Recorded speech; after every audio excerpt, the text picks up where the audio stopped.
కడియం మండలం శెట్టిబలజపేటలో incharge joint collector Dinesh Kumar panchayat RWS వైద్య ఆరోగ్య శాఖ అధికారులతో పర్యటించి పాత మంచినీటి ట్యాంకును తనిఖీ చేశారు. సీజనల్ వ్యాధులు ప్రబలకుండా ప్రజలకు సురక్షితమైన తాగునీటిని అందించేందుకు చర్యలు చేపట్టాలని అధికారులను ఆదేశించారు.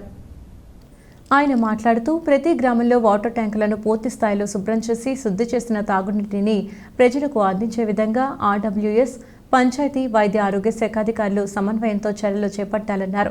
ప్రస్తుతం వర్షాకాలం కావడం వల్ల తాగునీటిలో ఎలాంటి సమస్యలు లేకుండా స్థానిక అధికారులు పర్యవేక్షిస్తూ ఉండాలన్నారు. సీజనల్ వ్యాధులు త్వరగా ప్రబలే అవకాశం ఉన్నందున తాగునీరు కలుషితమైతే ప్రజలు ఇబ్బంది పడతారన్నారు. అలాంటి ఇబ్బందులు తలెత్తకుండా అధికారులకు ముందస్తు కార్యాచరణ ప్రణాళికను అందించామని, ఆయా గ్రామాల ప్రజలు కూడా వీటిని పర్యవేక్షిస్తూ భాగస్వాములు కావాలని సూచించారు. గ్రామస్తులను వాటర్ ట్యాంకులు పరిశుభ్రత, స్వచ్ఛమైన నీటిని అందించడానికి పంచాయతీ అధికారులు తీసుకుంటున్న చర్యలపై ఆరా తీశారు.